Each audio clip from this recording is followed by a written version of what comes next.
Okay, good afternoon, everyone.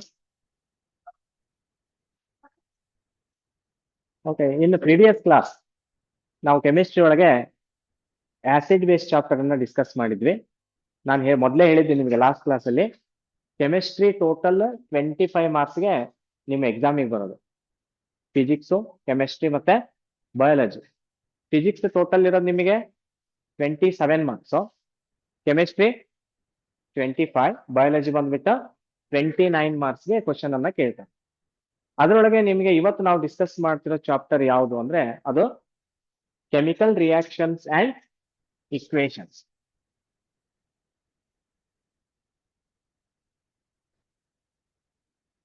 Chemical reactions and equation.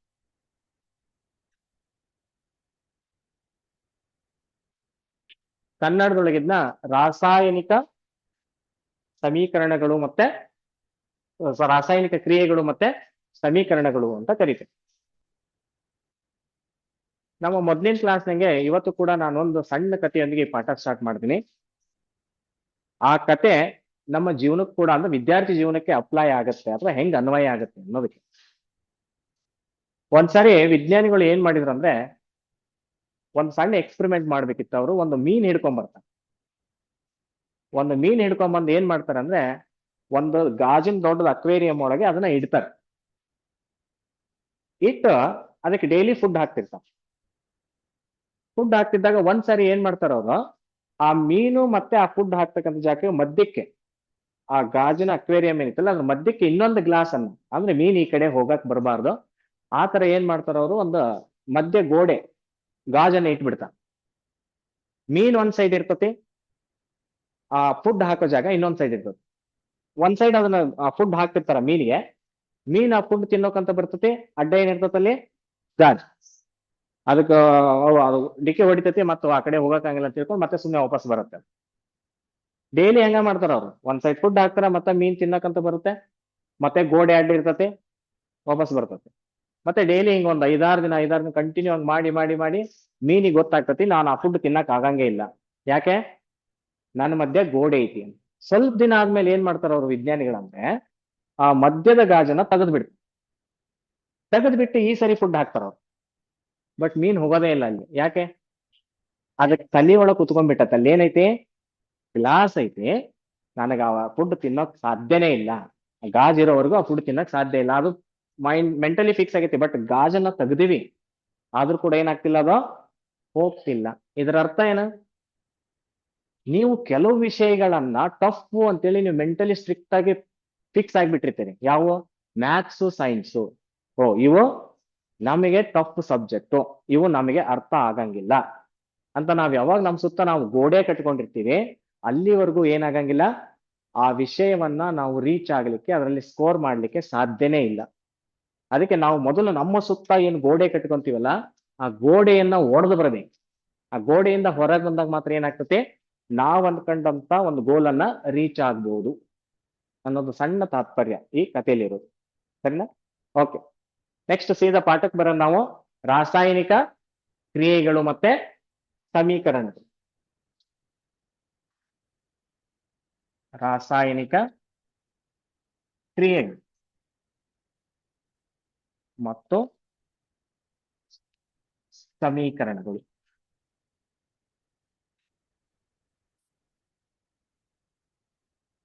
Right, ನಮಗೆ ಮೊದಲು ಗೊತ್ತಾಗ್ಬೇಕಾಗಿರೋದು ಏನು ಅಂದ್ರೆ ರಿಯಾಕ್ಷನ್ ಅಂದ್ರೆ ಏನು, ಅಥವಾ ಕ್ರಿಯೆ ಅಂತ ಕರಿತೀವಿ ನಾವು.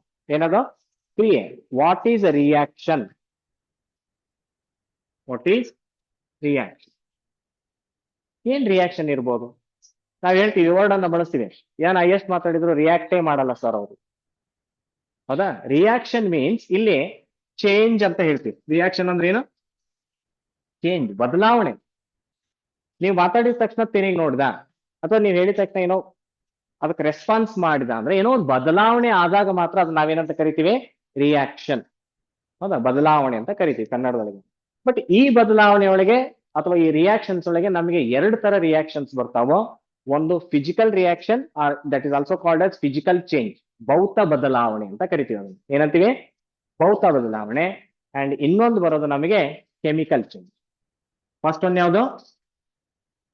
Physical change. ಕನ್ನಡದೊಳಗೆ ಇದನ್ನ ಭೌತ ಬದಲಾವಣೆ ಅಂತ ಕರೀತಾರೆ. ಭೌತ ಬದಲಾವಣೆ ಅಥವಾ ಫಿಸಿಕಲ್ ರಿಯಾಕ್ಷನ್.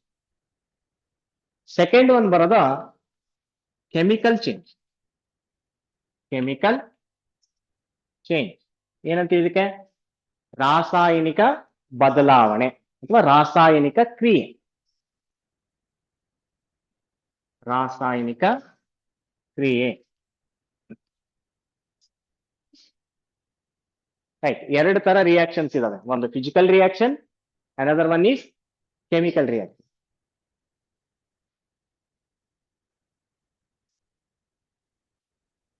ಸರ್ ಕರಿ ಏನೋ ಬಂದತ್ತದ.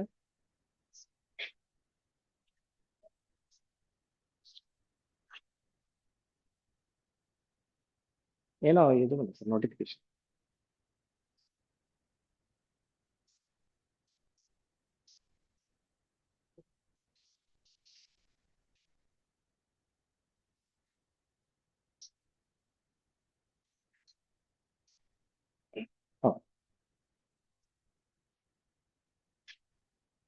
ರೈಟ್. ಫಿಸಿಕಲ್ ಚೇಂಜ್ ಅಂದ್ರೇನು, ಕೆಮಿಕಲ್ ಚೇಂಜ್ ಅಂದ್ರೆ ಏನು? What is physical change or what is physical reaction and what is chemical reaction? ಒಂದು ಸಣ್ಣ ಆಕ್ಟಿವಿಟಿ ಮಾಡಿ ತೋರಿಸ್ತೇನೆ ನಾನು.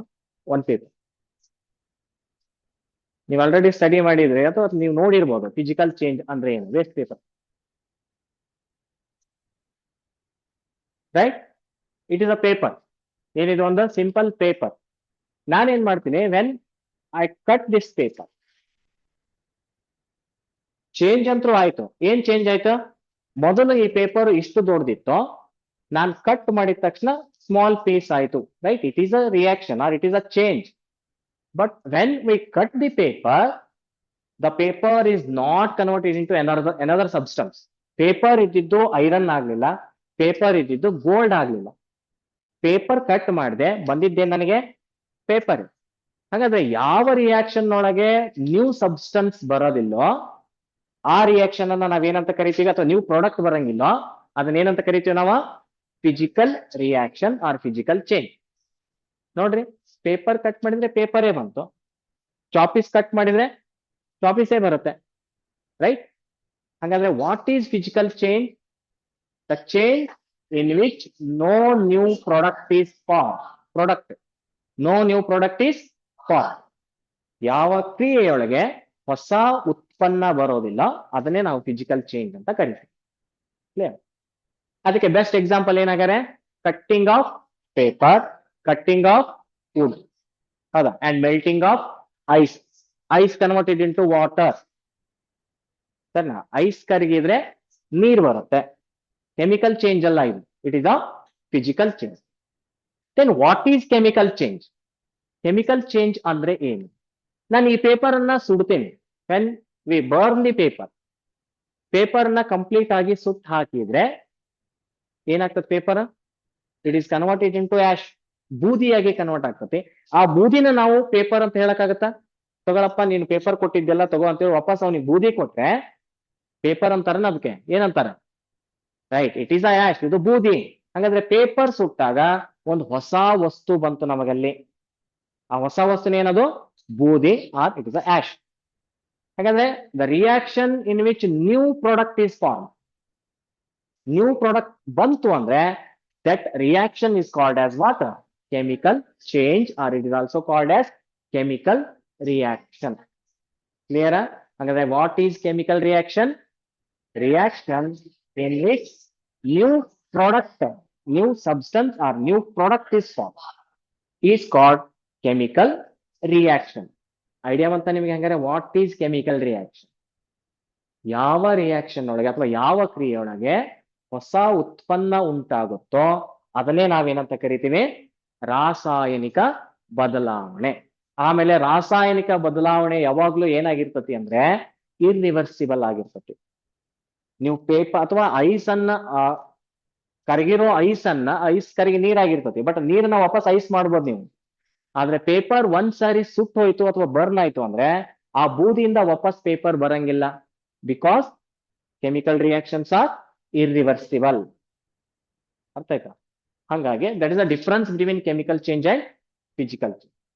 ರೈಟ್, ನಾವು ಡೈರೆಕ್ಟ್ ಆಗಿ ಇವಾಗ ಬರೋಣ. ಕೆಮಿಕಲ್ ರಿಯಾಕ್ಷನ್ ಆಗುವಾಗ ಅಥವಾ when chemical reactions takes place, what are the changes takes place, ಏನೇನ್ ಬದಲಾವಣೆಗಳಾಗ್ತವೆ, ರಾಸಾಯನಿಕ ಕ್ರಿಯೆಗಳು ನಡೆಯುವಾಗ ಆಗ್ತಕ್ಕಂಥ ಬದಲಾವಣೆಗಳು ಏನು, ಅಥವಾ ಇದು ಕೆಮಿಕಲ್ ರಿಯಾಕ್ಷನ್ನೇ ಅಂತ ನಾವು ಹೆಂಗ್ ಕಂಡು ಹಿಡಿಯೋದಪ್ಪ.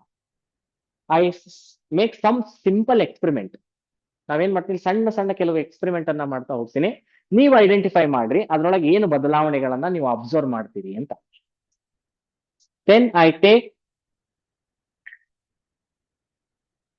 ಏನಿದೆ, ಇಟ್ ಈಸ್ ಕ್ಯಾಂಪರ್ ಆರ್, ಇದಕ್ಕೆ ನಾವೇನಂತ ಕರಿತೀವಿ, ಕರ್ಪೂರ. ಹೌದಾ, ನಾವ್ ಈ ಕರ್ಪೂರನ ಬರ್ನ್ ಮಾಡಿ ಸ್ವಲ್ಪ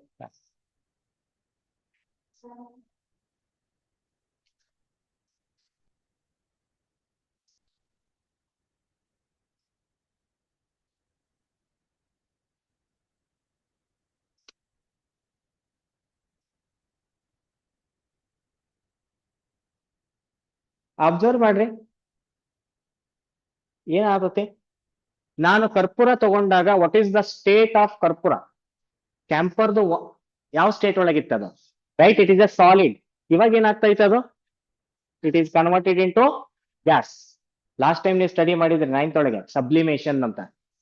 some substances when heated they directly converted into solid to gas without converted into liquid ಅಂತ. ಇಲ್ಲಿ ನಾನು ಸಾಲಿಡ್ ಇರ್ತಕ್ಕಂಥ ಕರ್ಪೂರ ತಗೊಂಡು ನಾನು ಹೀಟ್ ಮಾಡಿದ ತಕ್ಷಣ it is converted into gas. ಹಾಗಾದ್ರೆ ಚೇಂಜ್ ಇನ್ ಸ್ಟೇಟ್, ಅದರ ಸ್ಥಿತಿಯೊಳಗೆ ಬದಲಾವಣೆ ಆಗುತ್ತೆ. ಹೌದಾ, when chemical reactions takes place, ಮೊದಲನೇ ಅಬ್ಸರ್ವೇಷನ್ ನಾವ್ ಏನ್ ಮಾಡ್ಬೋದು ಅಂದ್ರೆ ಚೇಂಜ್ ಇನ್ ಸ್ಟೇಟ್. ಹೌದಾ, ಸಾಲಿಡ್ ಇತ್ತು, ಗ್ಯಾಸ್ ಆಗ್ತಾ ಐತಿ. ಹೌದಾ, solid is one state and a gas is also another state. Right? It is a first observation. Okay, first change. ಇದನ್ನ ಎಕ್ಸಾಮಿಗೆ ಕೂಡ ಕೇಳಿದ್ದಾರೆ ನಿಮಗೆ. What are the changes takes place during chemical reaction? ಹೌದಾ, first change ಏನಾಗಾದ್ರೆ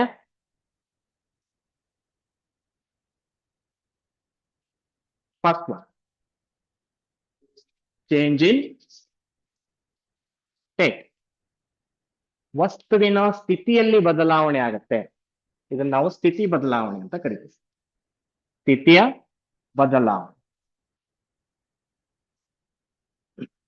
ವಸ್ತುವಿನ ಸ್ಥಿತಿಯಲ್ಲಿ ಬದಲಾವಣೆ ಆಗ್ತದೆ. Then second observation ನೋಡೋಣ. ಇನ್ನೊಂದು ಸಣ್ಣ ಎಕ್ಸ್ಪೆರಿಮೆಂಟ್ ಮಾಡೋಣ, ಏನ್ ಚೇಂಜ್ ಆಗುತ್ತೆ ನೋಡೋಣ.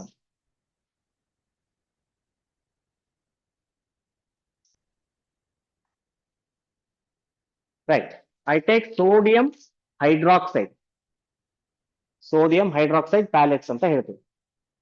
ಇದನ್ನ ನಾನು ಏನ್ ಮಾಡ್ತೀನಿ, ಒಂದ್ ಸ್ವಲ್ಪ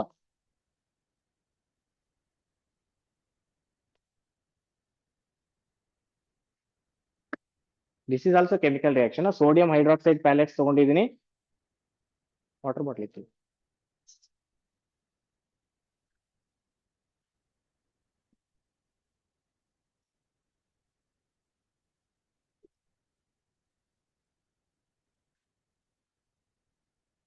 ಆಕ್ಚುಲಿ ನೀವು ಇದನ್ನ ಸೋಡಿಯಂ ಹೈಡ್ರಾಕ್ಸೈಡ್ ಪ್ಯಾಲೆಟ್ಸ್ ಅನ್ನ ಇದರೊಳಗೆ ಡಿಸಾಲ್ವ್ ಮಾಡಿದ್ರೆ, ವಾಟರ್ ಒಳಗೆ ಡಿಸಾಲ್ವ್ ಮಾಡುವಾಗ ಏನಂದ್ರೆ ದ ಹೀಟ್ ಈಸ್ ಲಿಬರೇಟೆಡ್. ಏನಾಗ್ತತಿ ಇಲ್ಲಿ, ಹೀಟ್ ಲಿಬರೇಟ್ ಆಗ್ತತಿ. ಟಚ್ ಮಾಡಿ ನೋಡಿದ್ರಿ ನೀವು ಅನ್ಸ್ಕೊಂತೀನಿ. ಹೌದಾ, ಬಿಸಿ ಆಗ್ತತಿ ಇದು. ಅಂದ್ರೆ change in temperature is also one of the change during chemical reaction.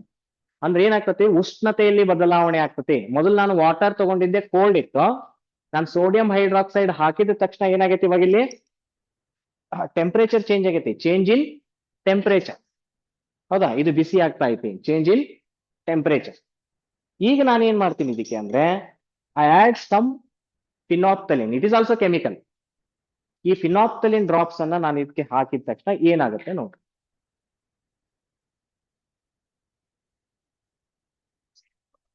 Change in colour,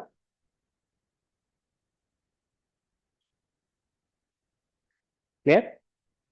ಯಾವ ಕಲರ್ ಇತ್ತು ಮೊದಲು ನಾ ತಗೊಂಡಾಗ, ಇಟ್ ಈಸ್ ಕಲರ್ಲೆಸ್ ಇತ್ತು. ನಾನು ಇನ್ನೊಂದು ಕೆಮಿಕಲ್ ಅನ್ನ ಇದಕ್ಕೆ ಹಾಕಿದ ತಕ್ಷಣ ಏನಾಗ್ತಿ, ಇವಾಗ it becomes pink in colour. ಹಾಗಾದ್ರೆ ಕೆಮಿಕಲ್ ರಿಯಾಕ್ಷನ್ ಆಗುವಾಗ ಟೆಂಪರೇಚರ್ ಕೂಡ ಚೇಂಜ್ ಆಗ್ತತಿ, ಅಂದ್ರೆ ಉಷ್ಣದಲ್ಲಿ ಬದಲಾವಣೆ ಆಗ್ತತಿ, ಅದರ ಜೊತೆಗೆ ಚೇಂಜ್ ಇನ್ ಕಲರ್. ಅವೆರಡು ಬರ್ಕೊಡ್ರಿ ನೋಡು. Second one is change in temperature. Change in temperature, ಉಷ್ಣತೆಯಲ್ಲಿ ಬದಲಾವಣೆ ಆಗ್ತತಿ ಅಥವಾ ಶಾಖದಲ್ಲಿ ಬದಲಾವಣೆ ಆಗುತ್ತೆ. Third one change in colour. Change in colour, ಬಣ್ಣದಲ್ಲಿ ಬದಲಾವಣೆ. ಬಣ್ಣದಲ್ಲಿ ಬದಲಾವಣೆ. Right. Change in state, change in temperature, change in colour. Then one more change. ಈ ಬೀಕರ್ ಒಳಗೆ ನಾನು ಏನ್ ಮಾಡೀನಿ ಅಂದ್ರೆ I take sulphuric acid, sorry hydrochloric acid ತಗೊಂಡಿದ್ದೀನಿ. ಏನೈತಿ ಇದ್ರೊಳಗಡೆ? HCl, ಕಾನ್ಸಂಟ್ರೇಟೆಡ್ HCl ಸೊಲ್ಯೂಷನ್ ಅನ್ನ ನಾನು ಬೀಕರ್ ಒಳಗೆ ತಗೊಂಡಿದ್ದೀನಿ. Then here it is called ammonia solution. ಏನಿದು? Ammonia solution. ಇವು ಎರಡು ರಿಯಾಕ್ಟ್ ಆದ್ರೆ ಏನಾಗುತ್ತೆ ನೋಡ್ರಿ.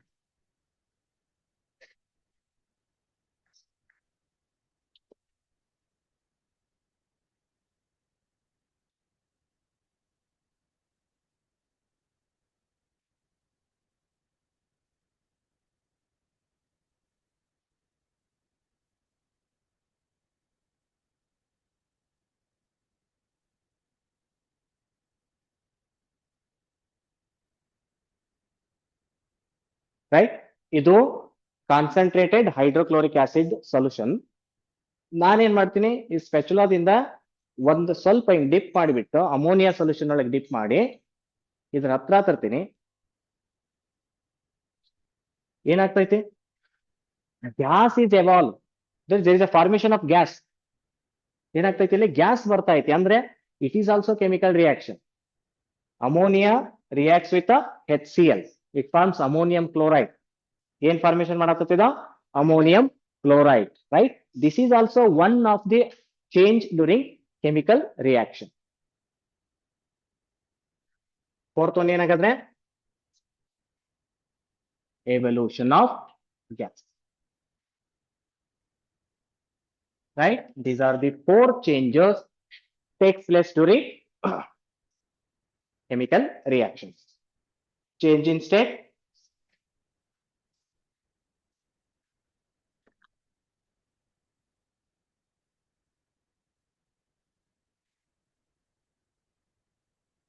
ಅದು ರಿಯಾಕ್ಟ್ ಆಗ್ತಾನೆ ಇರ್ತದೆ ಬಿಟ್ರೆ.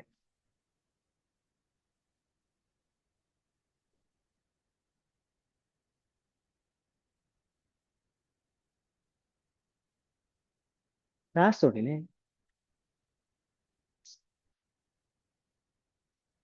ಅರ್ಥ ಆಯ್ತಾ? ರೈಟ್.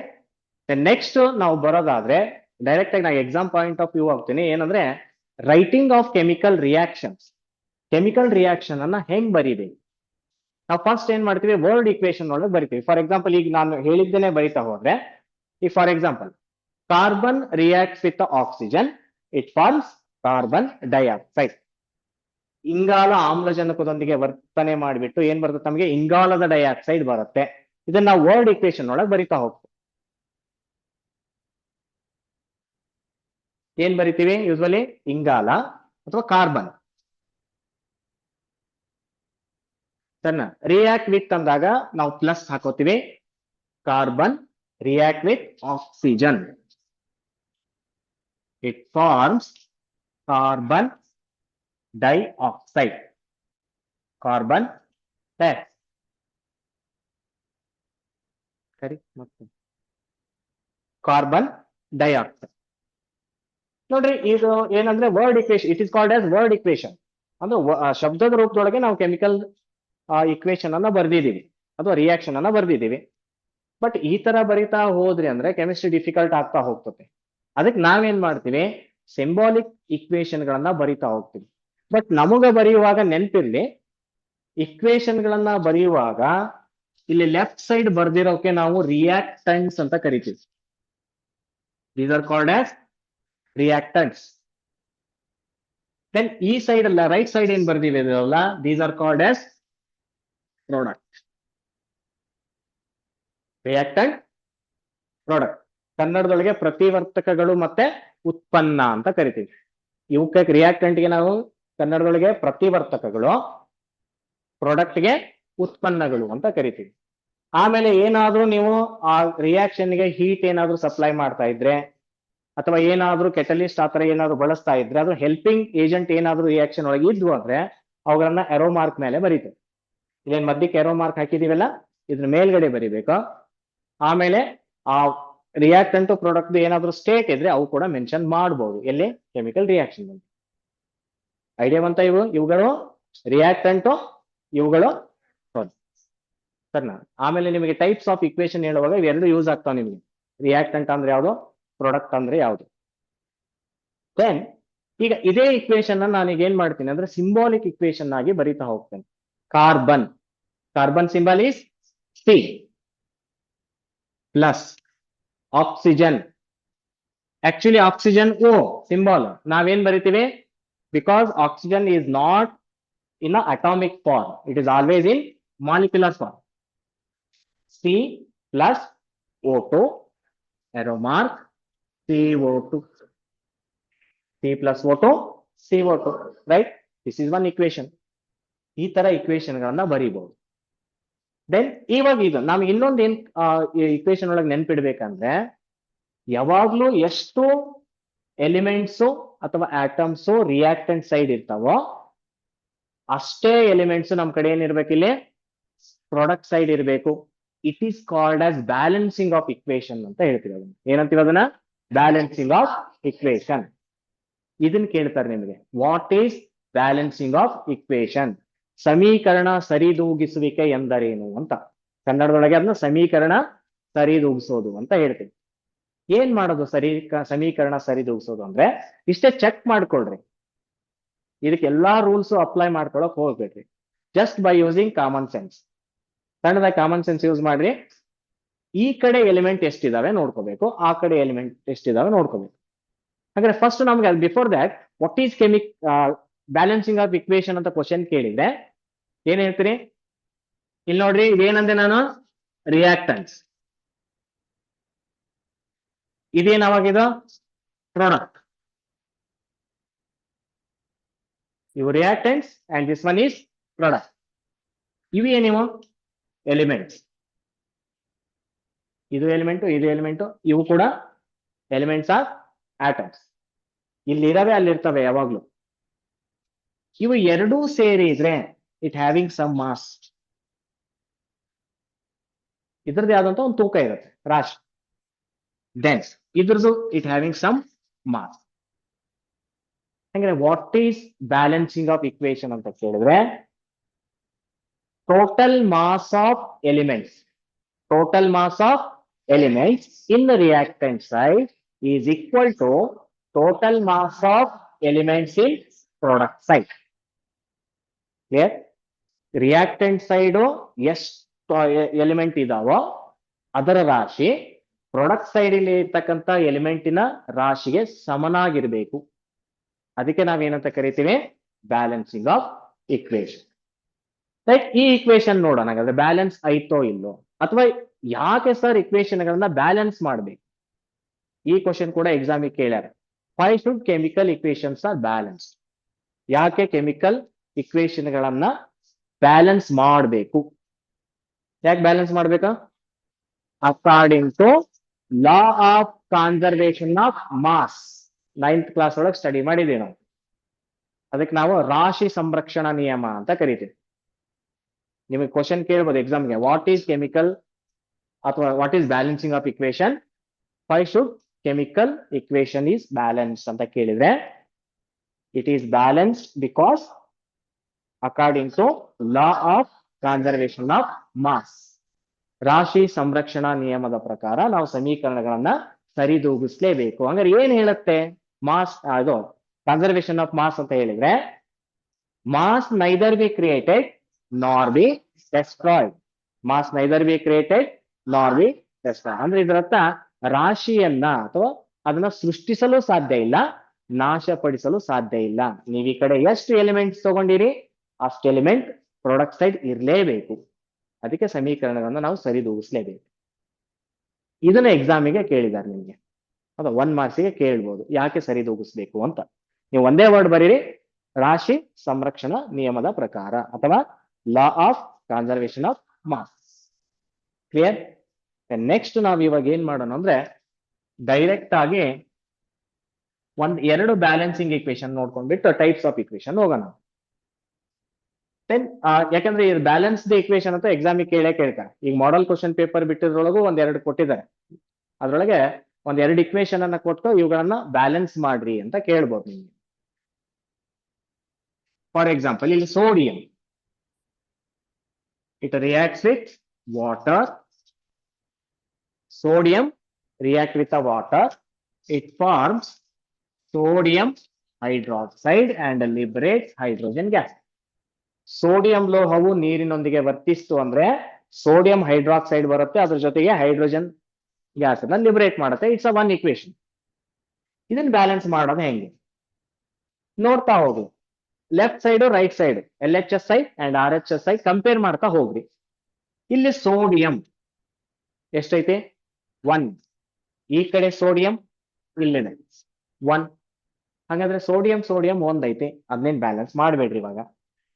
ದೆನ್ ಸೆಕೆಂಡ್ ಎಲಿಮೆಂಟ್ ತಗೊಳ್ರಿ, ಇರವೇ 3 ಎಲಿಮೆಂಟ್ ಇಲ್ಲಿ, sodium, hydrogen, oxygen. Then hydrogen ತಗೊಂಡ್ರೆ how many hydrogens here? 2 hydrogen ಇದಾವೋ. ಈ ಕಡೆ ಹೈಡ್ರೋಜನ್ ನೋಡ್ರಿ 1 + 2, ಟೋಟಲ್ 3 ಹೈಡ್ರೋಜನ್ ಇದಾವೆ. 3 ಹೈಡ್ರೋಜನ್ ಇದಾವೆ. ಹಂಗಾದ್ರೆ ನಾವು ಹೈಡ್ರೋಜನ್ನೇ ಬ್ಯಾಲೆನ್ಸ್ ಮಾಡ್ಬೇಕು ಇವಾಗ. ಹೈಡ್ರೋಜನ್ನೇ ಬ್ಯಾಲೆನ್ಸ್ ಮಾಡ್ಬೇಕು. ಈ ಕಡೆ 2 ಇದಾವು, ಆ ಕಡೆ 3 ಇದಾವು. ಅಂತೇಳಿ ನಾವ್ ಇಲ್ಲಿ 1 ಹಾಕಕ್ ಬರಲ್ಲ, 3 ಆಗಂಗಿಲ್ಲ. ಇದು ಅಗೇನ್ 2 × 1 2ನೇ ಆಗ್ತತಿ. ಹಂಗಾರೆ ಎಷ್ಟು ನೆಕ್ಸ್ಟ್ ನಂಬರ್? 1 ಹಾಕಕ್ ಬರ್ಲಿಲ್ಲ ಅಂದ್ರೆ ನೆಕ್ಸ್ಟ್ ನಂಬರ್ ತಗೊಳ್ರಿ, 2 ಹಾಕಿದೀನಿ. ಟೋಟಲ್ ಹೈಡ್ರೋಜನ್ ಎಷ್ಟಾದ ನೋಡ್ರಿ ಇಲ್ಲಿ, 2 × 2 ಹೈಡ್ರೋಜನ್ ಎಷ್ಟಾಯ್ತು? 4 ಹೈಡ್ರೋಜನ್ ಆಯ್ತು. ಬಟ್ ಈ ಕಡೆ ಎಷ್ಟು ಹೈಡ್ರೋಜನ್ ಇದಾವ? 3 ಹೈಡ್ರೋಜನ್ ಇದಾವ. ಮತ್ತೆ ಈ ಕಡೆನೂ 4 ಮಾಡ್ಕೊಳ್ಳೋಣ ನಾವು. ಇಲ್ಲಿ ಆಲ್ರೆಡಿ 2 ಇದಾವೆ, ಇಲ್ಲಿ ಸಿಂಗಲ್ ಹೈಡ್ರೋಜನ್ ಐತಿ. ಹಂಗಂತ ಇಲ್ಲಿ ಕೆಳಗಡೆ ಬ್ಯಾಲೆನ್ಸ್ ಮಾಡಂಗಿಲ್ಲ. ಬ್ಯಾಲೆನ್ಸ್ ಯಾವಾಗ್ಲೂ ಆ ಎಲಿಮೆಂಟ್ಸ್ ಏನಿದಾವಲ್ಲ ಅದ್ರ ಮುಂದ್ಗಡೆ ಹಾಕ್ಬೇಕು. ಹಂಗಾದ್ರೆ ಇಲ್ಲಿ ಎಷ್ಟು ಹಾಕೋಣ? ಇಲ್ಲಿ 2 ಹಾಕ. ಈಗ ಹೈಡ್ರೋಜನ್ ಕರೆಕ್ಟ್ ಆತ ನೋಡ್ಕೊಡ್ರಿ. ಇಲ್ಲಿ 4 ಇದ್ವು, 2 ಹೈಡ್ರೋಜನ್, ಇಲ್ಲಿ ಮುಂದೆ 2 ಇರೋದ್ರಿಂದ 2 hydrogen + 2 hydrogen, total 4 hydrogen. Sodium ಒಂದೈತೆ, ಬಟ್ ಸೋಡಿಯಂ ಎಷ್ಟಾದ ನೋಡ್ರಿ ಇಲ್ಲಿ 2 ಹಾಕಿರೋದ್ರಿಂದ the sodium becomes 2. 2 sodium atom ಆದ್ವು. ಇಲ್ಲಿ ಸೋಡಿಯಂ ಹೆಂಗೋ ಸಪರೇಟ್ ಇದೆ ನಮ್ಗೆ, ಇಲ್ಲಿ ಕೂಡ 2 ಹಾಕ್ರಿ. ಈ ತರ ಬ್ಯಾಲೆನ್ಸ್ ಮಾಡುದು. It is called as balancing of equation.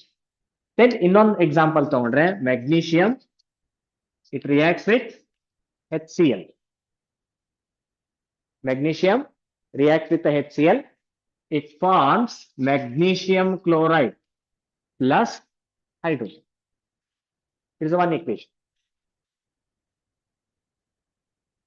Balance ಆಯ್ತಾ? ಇಲ್ಲಿ ನೋಡ್ರಿ, ಸುಮ್ಮನೆ ಹಂಗ ಜಸ್ಟ್ ಅಬ್ಸರ್ವ್ ಮಾಡ್ಕೊಂತ ಹೋಗ್ರಿ. ಮ್ಯಾಗ್ನೀಷಿಯಂ ಒಂದಿದೆ, ಈ ಕಡೆನೂ magnesium ಒಂದೈತಿ. 1 magnesium, 1 magnesium. Here hydrogen is 1, but hydrogen is 2. Hydrogen 2 ಆಗ್ಬೇಕಂಗಾದ್ರೆ ಈ ಕಡೆ left side. Then chlorine is 1, chlorine 2 ಇದೆ. ಹಾಗಾದ್ರೆ ನಮಗೆ H